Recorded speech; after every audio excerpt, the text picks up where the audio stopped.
Malaquias 2, de 10 a 16. O Senhor diz assim: não temos nós todos o mesmo Pai? Não nos criou o mesmo Deus? Por que seremos desleais uns para com os outros, profanando a aliança de nossos pais? Judá tem sido desleal, e a abominação se tem cometido em Israel e em Jerusalém, porque Judá profanou o santuário do Senhor, o qual ele ama, e se casou com a adoradora de Deus estranho. O Senhor eliminará das tendas de Jacó o homem que fizer tal, seja quem for, e o que apresenta ofertas ao Senhor dos exércitos. Ainda fazeis isto: cobris o altar do Senhor de lágrimas, de choro e de gemidos, de sorte que ele já não olha para a oferta, nem a aceita com prazer da vossa mão, e perguntais: por quê? Porque o Senhor foi testemunha da aliança entre ti e a mulher da tua mocidade, com a qual tu foste desleal, sendo ela tua companheira e a mulher da tua aliança. Não fez o Senhor um, mesmo que havendo nele um pouco de espírito? E por que somente um? Ele buscava a descendência que prometera. Portanto, cuidai de vós mesmos, e ninguém seja infiel para com a mulher da sua mocidade, porque o Senhor Deus de Israel diz que odeia o repúdio, e também aquele que cobre de violência as suas vestes, diz o Senhor dos exércitos.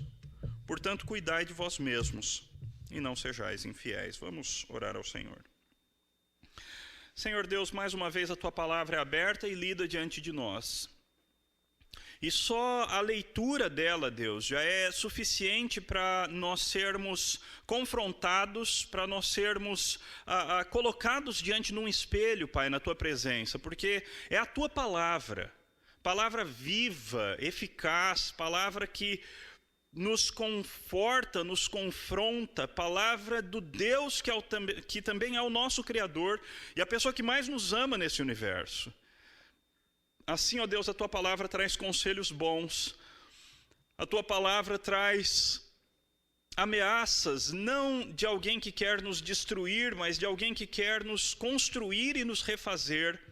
A tua palavra traz instruções corretas para o bem viver, instruções que, se seguidas adequadamente, resultam em alegria para nós mesmos. Assim, ó Deus, nós te louvamos por essa palavra tão preciosa. Ao mesmo tempo, ó Deus, nós te pedimos, Pai, confessamos que somos limitados em nós mesmos e por isso precisamos que o teu Espírito venha sobre nós de maneira especial, para que a tua palavra, que é tudo isso que foi falado agora, para que ela seja assim na nossa vida, para que ela tenha resultados práticos na nossa vida, Pai. Que ela transforme, que ela penetre no nosso coração, jorrando luz aonde existe trevas em nós. Ó Deus, fala conosco, Pai, nós te pedimos em nome de Cristo. Amém. Quando a gente fala em aliança, provavelmente a primeira coisa que vem à sua cabeça é isso aqui, certo? Uma aliança, não é? Eu tenho duas. Eu tenho essa daqui, que é uma aliança tradicional, e tenho essa outra aqui, que é uma aliança um pouquinho diferente, é uma aliança tríplice, certo? Vocês todos já viram, especialmente as mulheres que reparam mais nessas coisas. É uma aliança tríplice, são 3 anéis entrelaçados, 2 ouros amarelos, meu nome, nome da Ju, e um ouro branco, nome de Yahvé. Está grafado lá, Yahvé, que é o nome próprio de Deus, o nome pelo qual Deus se revelou em todo o Antigo Testamento. E o símbolo é evidente, não é? Essa foi a nossa aliança de noivado.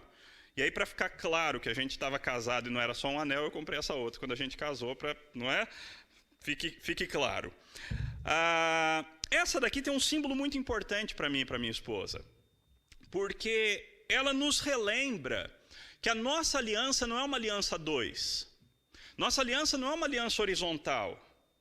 A nossa aliança é uma aliança tríplice, como qualquer aliança de casamento deveria ser.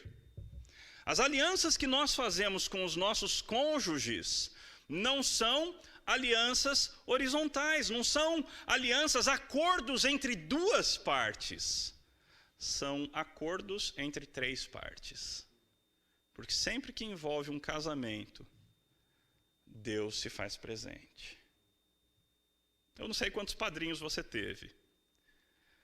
Eu tive uns 8 de um lado e 8 do outro, entendeu? Pobre é assim, entende? Você chama um monte de padrinho para ganhar casa, para ganhar presente e montar a casa, entende? Então eu tive muito padrinho de um lado e muito padrinho de outro. Muita testemunha. Mas a principal é Deus. É Deus que diz: eu sou testemunha da aliança entre vocês. Esse é um dos motivos pelos quais no convite do meu casamento estava lá. Jesus também foi convidado com os seus discípulos para o casamento. João 2:2, eu acho. Obrigado. Porque se ele não se faz presente, não existe casamento. Ele é a principal testemunha. E basicamente é isso que esse texto fala. Esse é um texto a respeito de infidelidade. E eu poderia falar, esse é um texto a respeito de fidelidade, ficaria na positiva, todo mundo acharia mais simpático. Mas não é.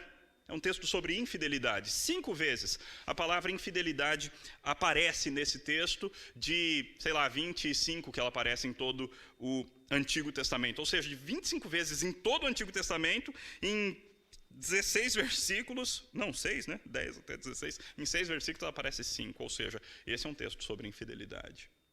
É um texto no qual Deus quer que nós pensemos a respeito de infidelidade. Vocês se lembram, a gente tem tratado de Malaquias. No primeiro texto, Deus começa assim: eu amo vocês. E aí ele vai no coração e revela que o povo questionava o seu amor e que me dizia: em que o Senhor nos ama? E aí ele fala a respeito da doutrina da predestinação, mas isso é um outro assunto. Depois, no próximo texto, Deus fala das ofertas que eles estavam prestando, que eram ofertas incompatíveis com a honra de Deus. Eles ofereciam qualquer animal para Deus, quando o animal oferecido a Deus como sacrifício tinha que ser puro, perfeito, até porque prefigurava o nosso Senhor Jesus Cristo e o sacrifício perfeito de Cristo na cruz. Na semana passada nós vimos a primeira parte do capítulo 2, que fala a respeito dos sacerdotes, de como os sacerdotes estavam mal desempenhando o seu serviço diante de Deus. E Deus fica muito bravo ao ponto de ameaçar esfregar cocô na cara deles. Pesado, né? Mas é isso que o texto fala. Tá? É isso que está escrito no texto bíblico. É isso que Deus ameaça os sacerdotes. Se você não andar direito, é isso que eu vou fazer com vocês. E aí então nós chegamos no nosso texto. O nosso texto é o terceiro texto de resposta à seguinte pergunta que foi feita no versículo 7 do capítulo 2. Em que te havemos profanado? Ou, versículo 6, em que desprezamos o teu nome? E aí Deus responde: vocês desprezam o meu nome quando vocês oferecem sacrifícios impuros, sacrifícios incompatíveis com a minha santidade. Vocês desprezam o meu nome quando os sacerdotes não desempenham bem o seu serviço e não ensinam corretamente o povo aquilo que eles deveriam saber. E vocês desprezam o meu nome, aí chega o nosso texto, quando vocês são infiéis no casamento. Ok? É basicamente isso que fala o nosso texto. O versículo 10 é um versículo de introdução. Algumas perguntas retóricas são feitas. Não temos nós todos o mesmo Pai? O que é uma pergunta retórica? É uma pergunta cuja resposta é óbvia, certo? Então, falando para o povo de Deus, é óbvia a resposta. É claro que nós todos temos um mesmo Pai. Não nos criou um mesmo Deus, nós não somos criaturas de um mesmo Deus. A resposta é óbvia. É claro que nós fomos criados pelo mesmo Deus. E é curioso porque esse é o mesmo verbo usado lá em Gênesis 1 para a criação de todo o universo, que é um verbo hebraico que só é usado para Deus. Ninguém mais cria na Bíblia com esse verbo. Existem outros verbos para falar das criações humanas. Esse verbo aqui é só usado para Deus. O único sujeito do verbo bará na Bíblia é Deus. Então, quando Deus diz assim: não fui eu que criei vocês todos, Ele está dizendo daquela criação especial que só Ele faz. E aí vem a pergunta retórica terceira: por que então, se nós temos o mesmo Pai, se nós somos criaturas de um mesmo Deus, por que nós seremos desleais uns para com os outros, profanando a aliança dos nossos pais?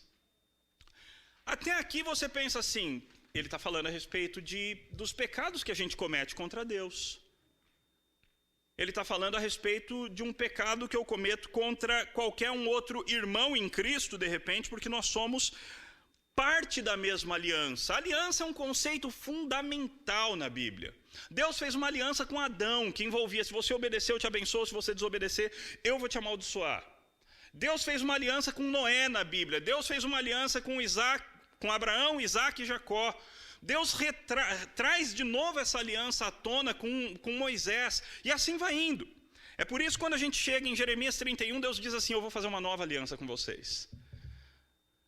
Eu vou pegar a minha lei e vou enfiar no coração de vocês. Porque por enquanto a lei é externa. Mas finalmente o meu Espírito vai entrar em vocês e a lei vai ser instalada no coração de vocês. Por isso que a nossa situação é superior à situação dos santos do Antigo Testamento. Nunca se esqueçam disso. Quando vocês olham para, sei lá, um Moisés falando com Deus face a face, quando vocês olham para um Salomão que teve experiências com Deus especiais, lembre-se, você tem o Espírito Santo dentro de você. A tua situação é superior a deles. Então esse texto fala a respeito de aliança. E ele vai aplicar como nós somos infiéis com a aliança de Deus em duas áreas, ambas relacionadas ao casamento. Ok? Versos 11 e 12. Judá tem sido desleal, e a abominação se tem cometido em Israel e em Jerusalém, porque Judá profanou o santuário do Senhor. É a segunda vez que a palavra profanação está sendo usada aqui. O que era profanar? Profanar é pegar algo santo e usar de maneira ímpia, impura, errada. Profanar, por exemplo, foi quando um dos líderes era dos gregos, dos greco-romanos, um dos líderes sacrificou um porco no altar do Senhor. Isso foi uma profanação terrível para os judeus, porque o porco era um animal imundo, cerimonialmente imundo, e fazer isso no santuário, no altar do Senhor, era terrível. Então, o problema que Deus está lidando é: a deslealdade de vocês está contaminando espiritualmente a minha casa, o meu santuário. A minha aliança está sendo contaminada por causa da deslealdade de vocês. E aí você pergunta: que deslealdade? E o texto responde: o problema é que o Judá profanou o santuário que Deus ama, e se casou com uma adoradora de Deus estranho. O Senhor eliminará das tendas de Jacó o homem que fizer tal coisa, seja quem for, e o que apresenta ofertas ao Senhor dos exércitos. Deus havia escolhido para si a nação de Israel. Dentre todos os povos da terra, Deus olhou para Israel e falou assim: você, Israel, é minha, de maneira especial. Com vocês eu vou estabelecer um relacionamento que eu não vou estabelecer com mais ninguém, com mais nenhum outro povo ao redor da terra. Eu vou me revelar de maneira especial para vocês, eu vou dar a minha palavra para vocês, eu vou colocar representantes meus no meio de vocês, profetas, sacerdotes e reis, que cuidem de vocês e guiem vocês pelo caminho certo. Eu vou colocar a minha aliança de maneira especial com vocês, mas eu requeiro de vocês que vocês sejam obedientes, que vocês sejam leais com a minha aliança. Nós estamos casando, e Deus usa várias vezes a imagem do casamento como um símbolo da união dele com o povo dele. Nós estamos casando, e é fundamental que nesse casamento vocês cumpram a parte de vocês, porque eu, Deus, vou sempre cumprir a minha. Eu vou sempre ser fiel àquilo que eu faço com vocês. Deus disse isso, por exemplo, em Êxodo 19:5. Agora, pois, se diligentemente ouvirdes a minha voz e guardardes a minha aliança, então sereis a minha propriedade peculiar dentre todos os povos, porque toda a terra é minha. Mas vós me sereis reino de sacerdotes e nação santa. São essas as palavras que falarás aos filhos de Israel. Esse texto é legal porque ele mostra claro: toda a terra é minha, mas vocês serão especiais. Esse é o relacionamento que Deus estabeleceu com Israel naquela época. E qual era o problema? O problema é que parte dessa aliança envolvia a seguinte ordem. Lá em Deuteronômio está escrito assim, capítulo 7, versos 1 a 3. Quando o Senhor teu Deus te introduzir na terra a qual passas a possuir, e tiver lançado muitas nações de diante de ti, os heteus, os gigarzeus, os amorreus, os cananeus, os ferezeus, os heveus, os jebuseus, 7 nações mais numerosas e mais poderosas do que vocês, e o Senhor teu Deus as tiver lançado de diante de ti, tiver expulsado para as ferir, totalmente as destruirás. Não farás com elas aliança, nem terás piedade delas, nem contrairás matrimônio com os filhos dessas nações. Não darás as tuas filhas a seus filhos, nem tomarás as suas filhas para os teus filhos. O verso 4 diz: pois elas fariam desviar os teus filhos de mim, para que servissem a outros deuses, e a ira do Senhor se acenderia contra vós outros, e depressa vos destruiria. Qual é dos mandamentos claros que Deus tinha dado na aliança que ele tinha feito com Israel? Não se casem com gente de outro povo. Não se casem com adoradores de outros deuses. Existiam exceções nisso.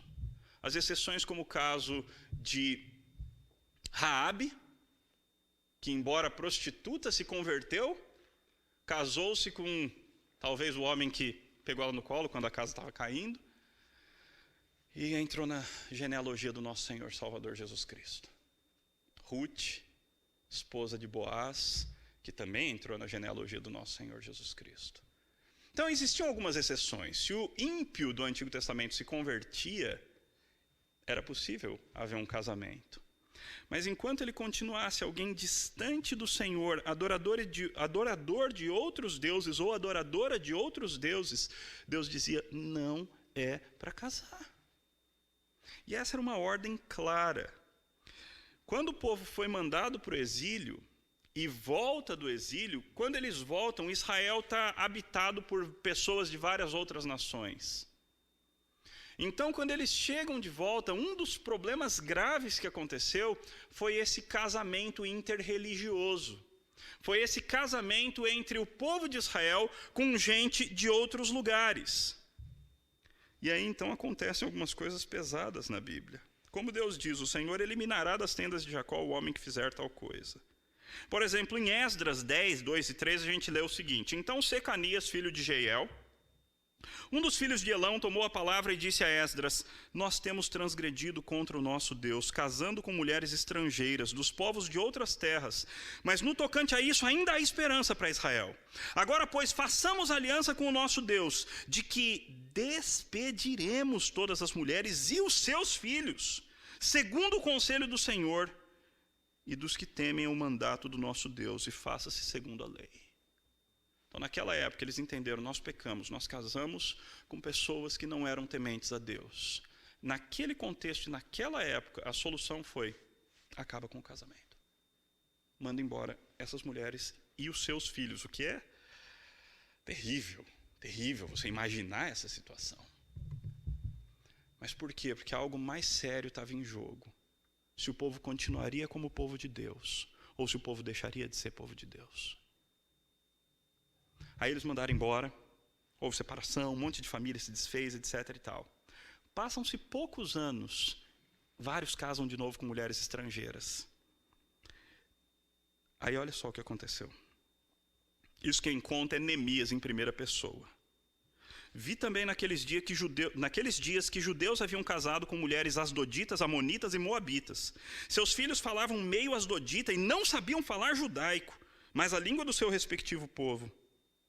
Contendi com eles, e os amaldiçoei, e espanquei alguns deles, e lhes arranquei os cabelos, e lhes conjurei por Deus, dizendo: não dareis mais vossas filhas a seus filhos, e não tomareis mais suas filhas nem para os vossos filhos, nem para vós mesmos.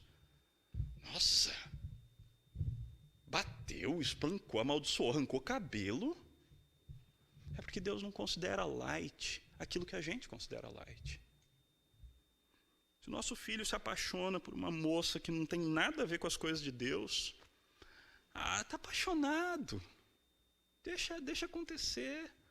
Nossa filha se apaixona perdidamente por aquele cara que adorador de deuses estranhos. Tudo que ele quer saber é de qualquer coisa menos das coisas de Deus. Não, mas é paixão. O que a gente pode fazer contra o amor? Neemias responderia: pode espancar, arrancar o cabelo. Eu estou exagerando. Mas o princípio tem que ficar claro. Deus considerava deslealdade Para com quem? Para com quem era essa deslealdade? Para com ele, Deus. O fato daquelas pessoas estarem casando com gente que não era de Deus. Ele falava, o problema é comigo. O problema não é aí horizontal. O problema é comigo. Porque vocês são meus. Eu sou o pai de vocês. Eu sou o criador de vocês. Vocês não podem ser desleais para comigo, casando-se com pessoas que não me temem. O problema é que a gente tem uma visão tão baixa de Deus e do casamento que a gente acha que essas coisas não se aplicam mais na nossa época. Uma palavra dessa é extremamente antipática. Mas essa é a verdade de Deus. Para o Antigo Testamento, para o Novo Testamento e para sempre. Portanto, solteiros presentes, vocês vão ser desleais para com Deus se vocês se casarem com pessoas que não temem a Deus. Vocês vão estar desafiando Deus. Vocês vão estar falando assim, eu sei que o Senhor fala isso, mas eu estou a fim de desafiar o Senhor nisso.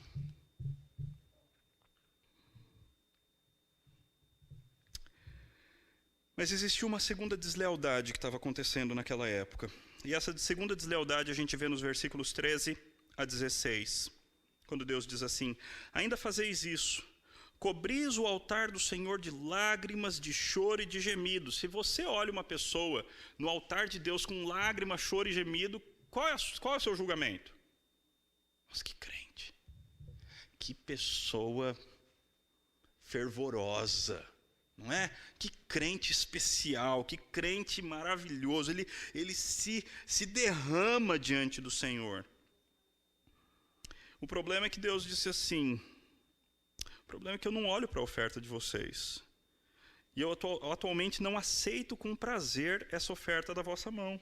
E vocês perguntam, por quê? Por quê? Porque o Senhor foi testemunha da aliança entre ti e a mulher da tua mocidade, com a qual tu foste desleal, sendo ela tua companheira e a mulher da tua aliança. Não fez o Senhor mesmo que havendo nele um pouco de espírito. E por que somente um? Ele buscava a descendência que prometera.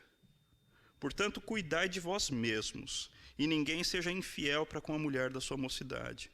Porque o Senhor Deus de Israel diz que odeia o repúdio e divórcio são a mesma coisa. E ele também odeia aquele que cobre de violência as suas vestes, diz o Senhor dos Exércitos. Portanto, cuidai de vós mesmos, e não sejais infiéis. Qual era o segundo problema, então? O povo de Deus tinha ido para o exílio, voltou querendo buscar Deus. A primeira coisa que eles fazem é a reconstrução do altar do Senhor. Segunda coisa é a reconstrução do templo. Terceira coisa é a reconstrução do muro. Ou seja, Deus foi prioridade, o muro foi em segundo lugar. A segurança foi em segundo lugar, Deus foi em primeiro lugar.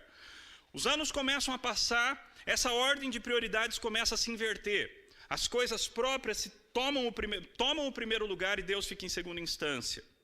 E quando isso acontece, quando o eu vem em primeira instância, aí é difícil ficar casado. Casamento, gente, tem tudo para dar errado, considerando quem nós somos. Considerando quem você é. Quem você é. Considerando o nível do meu egoísmo e do teu. Casamento tem tudo para dar errado. No começo dá certo porque a gente troca favores. Eu sei, existe amor, existe paixão, existe isso também. Mas existe uma troca enorme, enorme. Você faz o que me agrada, eu faço o que te agrada, e assim a gente vai trocando favores e a gente vai levando. Mas chega um determinado momento que aí os favores que você me presta já não são mais suficientes. Eu começo a querer mais. E aí então um começa a subjugar o outro. Porque eu quero mais de você e eu quero mais de você. E aí então começam todos os problemas do casamento. O problema é que Deus não fez casamento para funcionar assim. Deus não fez o casamento como um relacionamento horizontal. Deus fez o casamento como um relacionamento tríplice. No casamento, eu não extraio do outro, eu extraio de Deus para servir o outro. Eu repito isso. No casamento, eu não extraio do outro o que eu preciso. O que eu preciso eu extraio de Deus. E com o que eu extraído de Deus, eu sirvo o outro. Essa é a ideia do casamento. Então, aquele povo que tinha tirado Deus da prioridade, e quando eu tiro Deus da prioridade, a prioridade vira eu. É sempre assim. Se Deus não é a minha prioridade sou eu. Aquele povo que tinha tirado Deus de prioridade, agora eles estavam olhando, especialmente os homens, aquela era uma sociedade machista. Os homens olham para as mulheres com as quais eles casaram quando eram jovenzinhos, e aí eles começam, acho que dá para trocar. Acho que dá para mudar. Ela já não serve mais como eu gostaria que ela servisse. E aí então eles achavam que era só escrever uma carta de divórcio, porque era assim. Você escrevia uma carta e dava a carta para a mulher, despedindo-a. Era assim que funcionava. Na época do Novo Testamento, isso é um pouquinho relativizado. As mulheres começam a ter um pouquinho mais de voz nessas decisões. E todo o problema de Deus é: eu não vou aceitar vocês. Eu não vou aceitar a oferta de vocês, eu não vou aceitar o culto de vocês, eu não vou aceitar o choro de vocês, eu não vou aceitar os gemidos de vocês, porque vocês estão sendo desleais no casamento de vocês. E o casamento foi feito diante de mim. Os argumentos que Deus dá do porquê isso é errado. Primeiro tem esse argumento, eu acho muito especial isso. Deus ele visa tocar no coração quando ele diz assim: o Senhor foi testemunha entre ti e, olhem os qualificativos, mulher da tua mocidade, a tua companheira, a mulher da tua aliança. O primeiro argumento de Deus é sentimental. Extremamente interessante. Assim, ela é a mulher da tua mocidade, ela é aquela por quem você se apaixonou lá atrás. Ela é aquela com quem você fez uma aliança diante de mim, fazendo votos. Ela é aquela, foi comigo, ela é a tua companheira. Ela é a tua amiga. E você está sendo desleal para com ela. É lógico que isso serve para ela ou para ele. Ele é o teu companheiro, o homem da tua aliança, o homem da tua mocidade, aquele por quem você se apaixonou. E você está sendo desleal. Então, o primeiro argumento de Deus é esse argumento mais sentimental. Os outros são teológicos. O segundo argumento de Deus é o seguinte: o Senhor foi testemunha dessa aliança. Assim, eu estava lá. Eu estava lá quando você falou aquelas coisas todas. Eu ouvi você falando. Eu estava neste casamento. Então você não venha me desfazer isso agora, porque eu estava lá. Eu fui testemunha do casamento entre você e a sua esposa, entre você e o seu esposo. Terceiro argumento. Esse é um argumento difícil, porque no hebraico esse texto é extremamente complicado. Não fez o Senhor mesmo que havendo nele um pouco de espírito? A ideia é a seguinte: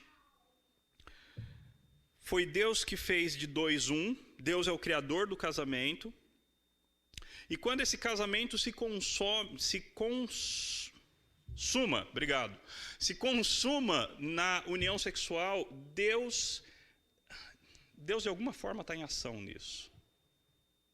É por isso que quando você tem lá em Efésios, Paulo falando, por isso deixará o homem pai e mãe, se unirá a sua mulher, e serão os dois uma só carne. Aí Paulo faz uma transição absurda e fala assim: grande é esse mistério, mas estou falando de Cristo e da igreja.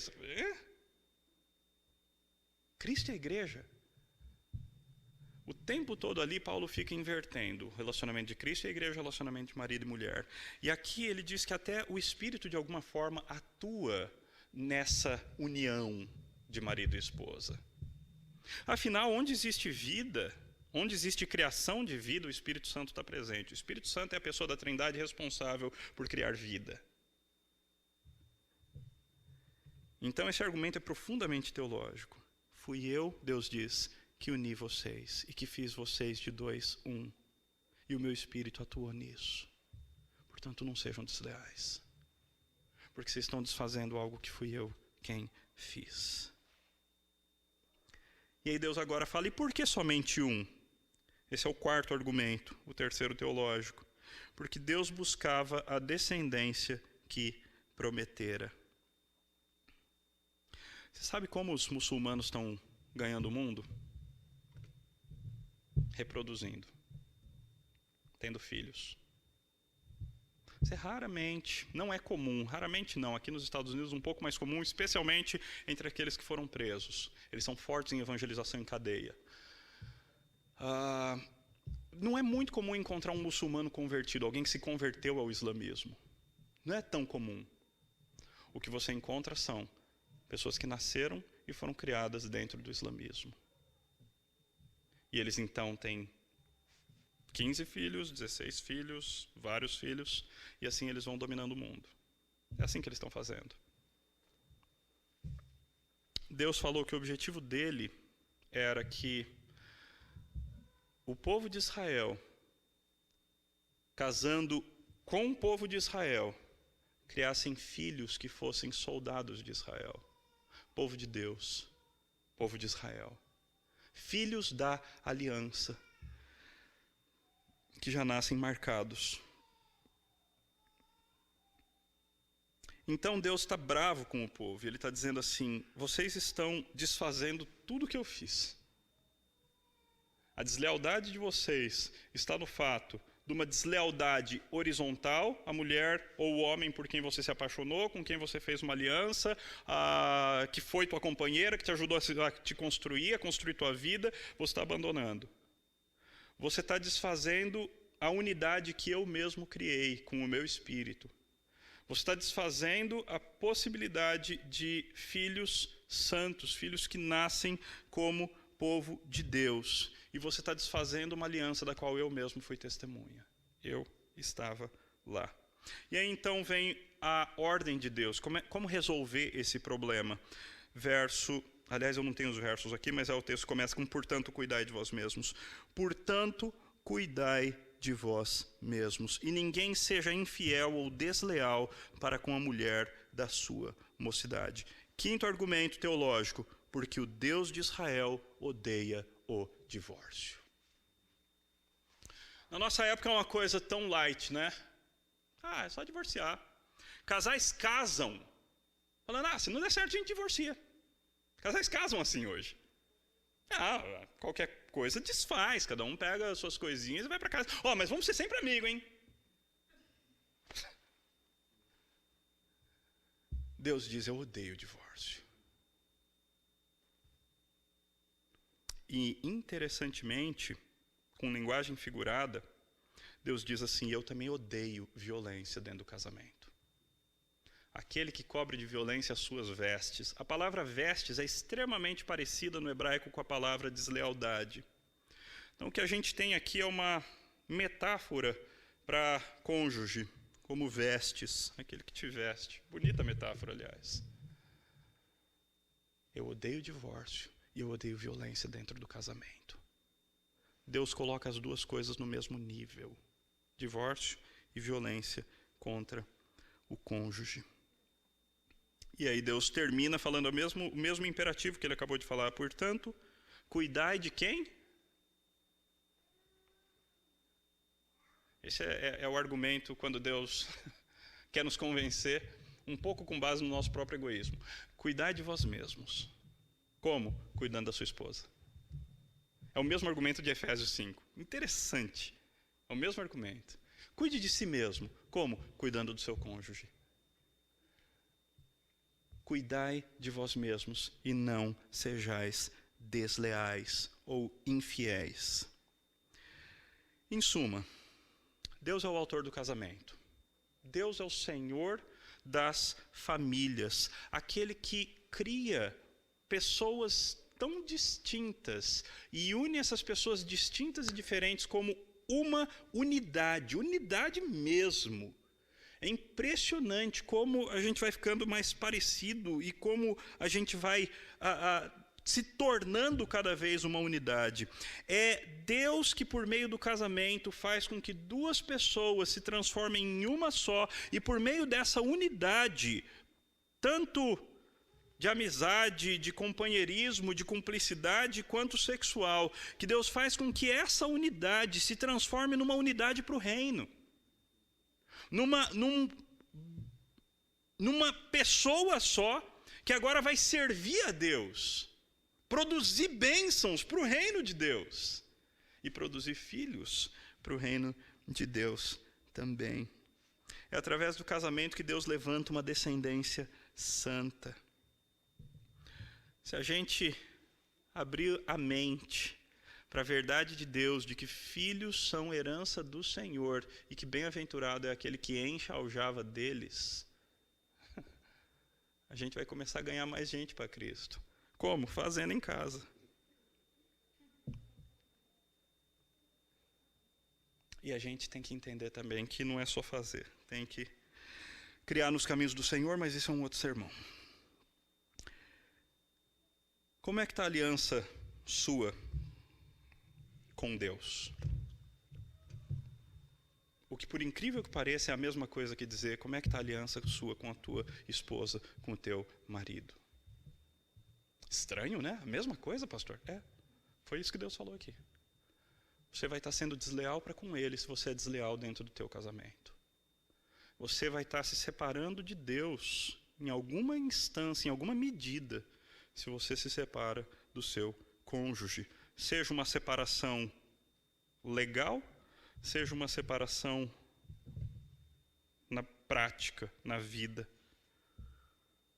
Deus odeia o divórcio.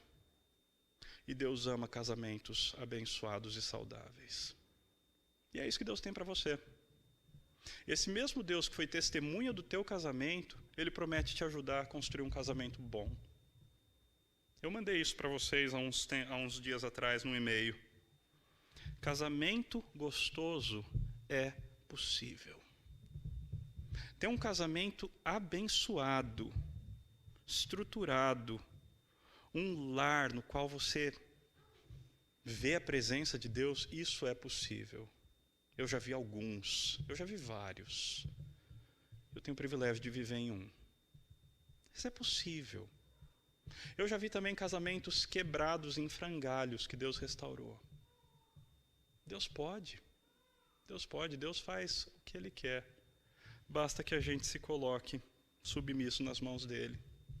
Basta que a gente esteja disposto a engolir o sapo para que Deus faça o milagre dEle. Portanto, esse é o convite de hoje. Não seja desleal para com Deus. Solteiros, esqueçam qualquer projeto de casamento com quem não é do Senhor. Agora, esqueçam também qualquer projeto de namoro com quem não é do Senhor, porque se eu não posso casar, é lógico que eu não posso namorar, right? Afinal, namoro nada mais é do que uma preparação para eu virar um com a pessoa. Por isso também não dá para começar a namorar muito cedo. Porque se o namoro é uma coisa séria que visa o casamento, dá para começar novinho, novinha. Então lembrem-se, os nossos casamentos são obra de Deus, são coisa séria. Tem que ser do jeito certo, com a pessoa certa, na hora certa. Isso é para os solteiros. Casados, invistam no casamento de vocês. Deus quer ser o Senhor da casa de vocês. E Ele não vai aceitar a oração de vocês se vocês não forem bons cônjuges. Deus disse isso claramente, lá na 1ª ou 2ª de Pedro. Deus fala, eu não estou aceitando a oração de vocês, maridos, porque vocês não estão vivendo a vida comum do lar. Vocês nunca fazem nada em casa. Então não ouço a oração mais de vocês. É nesse nível que Deus trata. Se a gente não é bom marido, se a gente não é boa esposa, Deus não vai fazer o nosso casamento. Aliás, Deus não vai aceitar as nossas orações. Deus não vai nos aceitar. Portanto, o convite é, cuide de você mesmo. Como? Investindo no teu casamento. Cuidando da tua esposa, cuidando do teu esposo.